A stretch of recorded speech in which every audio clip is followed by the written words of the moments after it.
Last year, 2019, was my first year of doing serious racing. I raced a majority of the local events and did some races on an even grander scale. Naturally, I was bit by the racing bug and quickly wanted to look into upgrades for my race bike. Now, it's been said time and time again that one of the best upgrades you can do for a bike is upgrading the wheel set. They are your resistive force when pedaling, they keep you tied to the ground, and if you really think about it, they're a big safety component of a bike because they keep you upright. And I mean, if you look at a bike, it's mostly wheel. So this isn't something to go into half-heartedly. When purchasing something as important as a wheel upgrade, you want to do some research, or you can be like me and do way too much research to the point where things get muddled. I had 4 main boxes that I really wanted to check when shopping for a new upgrade. Number 1 was I wanted it to be an obvious upgrade from the Stan's crest wheels that I raced on last year. Now, this is not the bike that I did a majority of my racing on. I actually raced single speed on a pivot less, and I had a set of Stan's crest wheels on those. And so that was the first thing. I really wanted it to be noticeable, going from the mid-grade Stan's wheel to something more sophisticated. Number 2 was I wanted them to be lightweight, which is kind of obvious. Wheels are the resistive force when you're out there pedaling, and they can work for or they can work against you.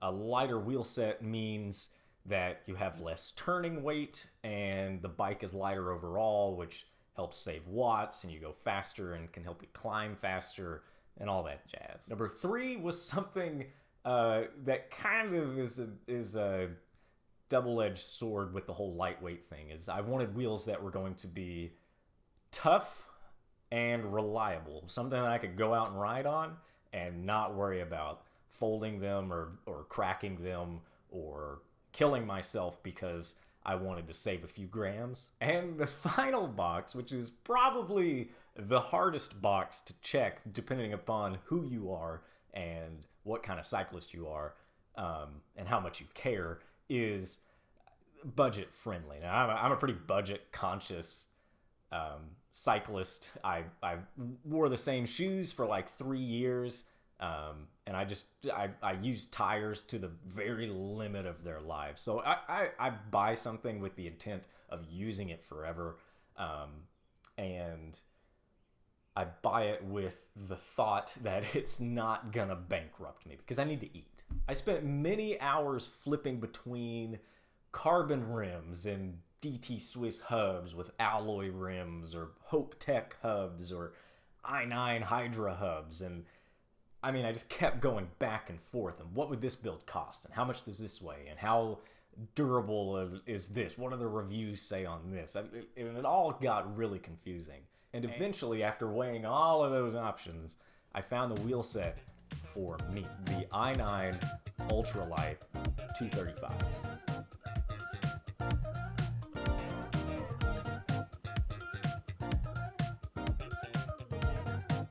Now, these bad boys, they weren't at the top of my list for a very long time. I mean, I looked at them, but if you take a quick look at Industry Nine's website and you go to the Ultralite 235, the alloy set that I got, the aluminum alloy set, you'll notice that these rims MSRP cost a pretty penny. I mean, they're up there with a majority of the carbon rims that I was looking at. And that's something that I plan to touch on a little bit later in the video, but these guys are expensive, but they're phenomenal. Going into the unboxing was a little more epic than most unboxings that I've done, not just on camera, but also in just everyday life. Shout out to the cutest knife in the world. I can't remember the name of it, but it's adorable. It's also very tiny. It fits on my keychain. The packaging had me so excited. And they were wrapped really well and protected for the... Opening the box, you get some little infographic goodies on other products that they sell, such as the matchsticks, which are multi-tools that fit into the hub of your front wheel and act as a through axle, or the stems that they make, and they're all anodized and colored.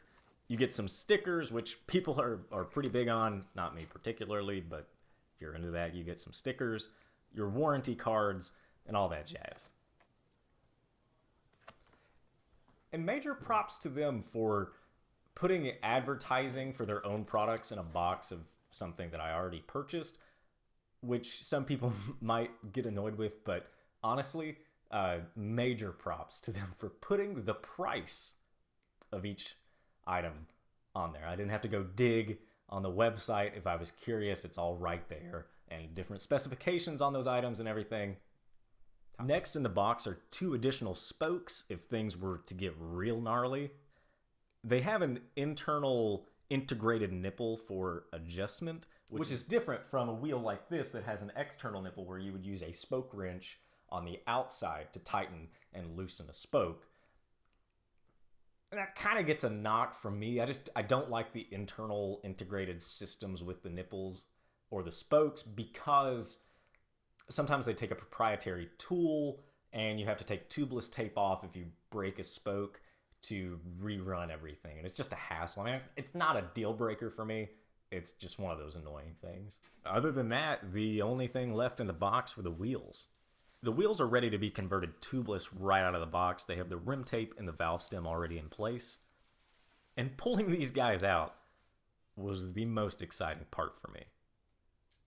These wheels are slick. You can see the craftsmanship and the quality of these wheels as you pull them out of the packaging. One thing to note before I go any further with this is Industry 9 does allow you to customize these wheels with, I think, up to 11 different colors. They're anodized aluminum, and you can mix and match the spokes and the hub however you want. I'm about as plain as they come. My favorite ice cream is vanilla, and I just went with the plain Jane black hub, black spoke, just the standard build.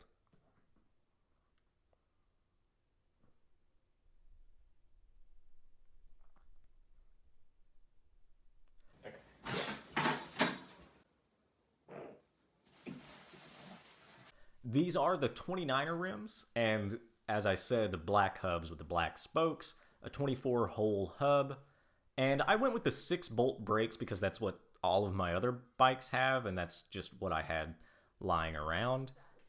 And the icing on the cake with these wheels, and I think the first thing that anybody that purchases these will do is spin that i9 Hydra hub.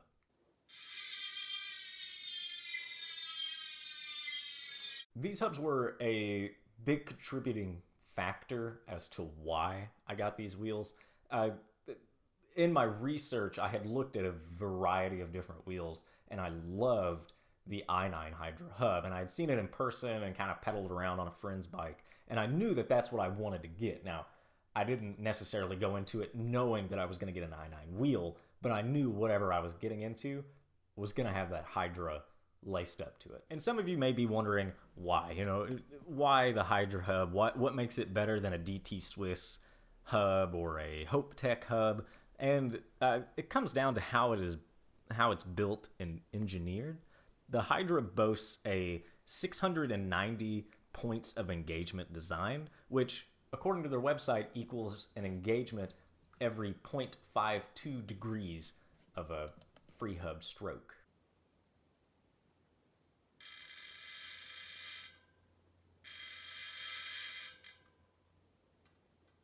And the reason that this is important is because it basically comes down to power to pedal stroke. And as I said before, these are going on my single speed, and the single speed does have certain disadvantages over just a standard geared bike. And it really comes down to maintaining power, maintaining speed, and just staying on top of the pedals. And the hub like this that engages so quickly and so frequently, you gain confidence in your pedal stroke because you know when you put the power down and you get to rocking the thighs, you know that the power is going directly down into driving the wheels forward.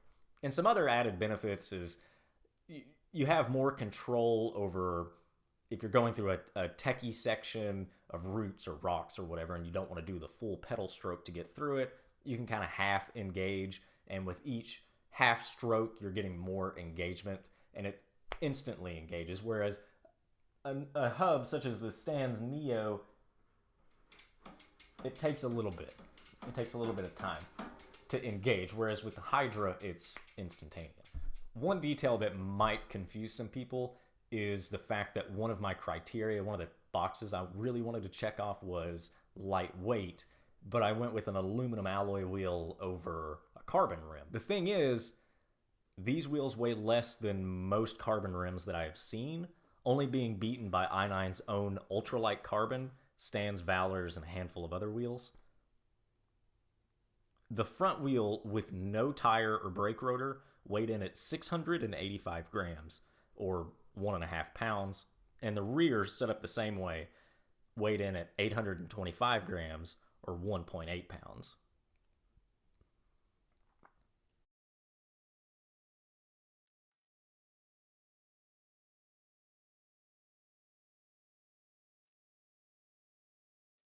And I can hear some people now, oh, you bought a lightweight set of aluminum rims. You would have been better off just stringing together 70 wet spaghetti noodles because that's the kind of stiffness that you can expect. But not with the i9 aluminum. Now, on the website, they say that it's top shelf or high-end aluminum alloy.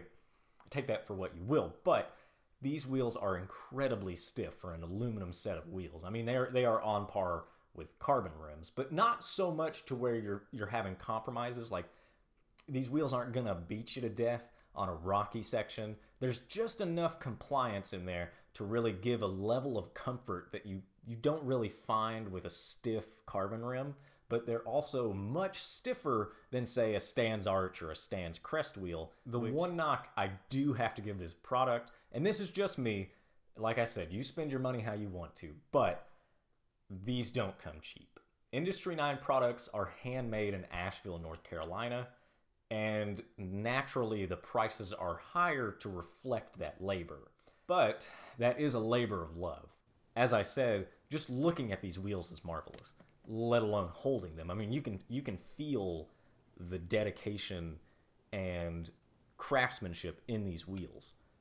And there isn't a doubt in my mind that these wheels will be faulty or have any issues when I first get them out on the trail or take them out on a test run or whatever. I know, I can look at them, I can feel them and know that these things were built by somebody that rides, somebody that cares, and they weren't just mass produced somewhere and spoke tension by a machine.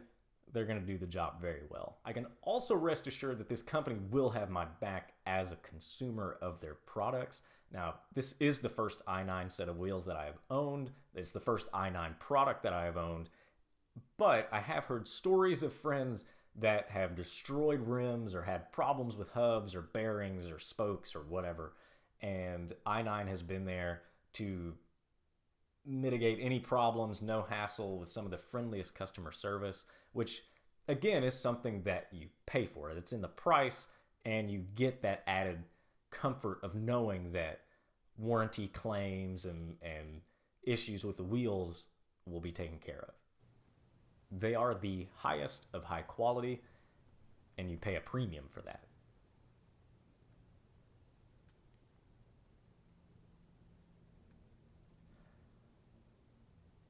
Some final notes here. The rims that I'm reviewing in this video, like I said, are 29er wheels. The hub is a 24-hole hub, and the internal width of the rim is 23.5 millimeters, which on the website says can run anywhere from a 2.0 mountain bike tire to a 2.4 mountain bike tire. And 2.4 is about the largest that I'm going to put on these things. And with these, you can get whatever driver that you need for that rear hub. In my case, I got just the standard HG Shimano SRAM, like a 10, 11 speed cassette hub, because I use, like I said, as a single speed. There is no single speed specific hub, and I just use a spacer kit and throw the cog on there. But if you are somebody that uses Eagle or Shimano's 12 speed, you can get the XD driver or the microspline driver as well.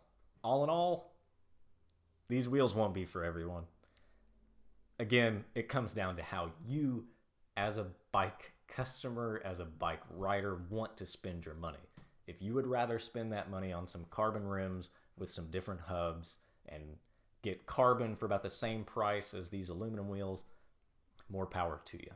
It comes down to how you want to spend your money and what you get for your dollar. In my case, I put my trust in i9, and I'm quite happy that I did.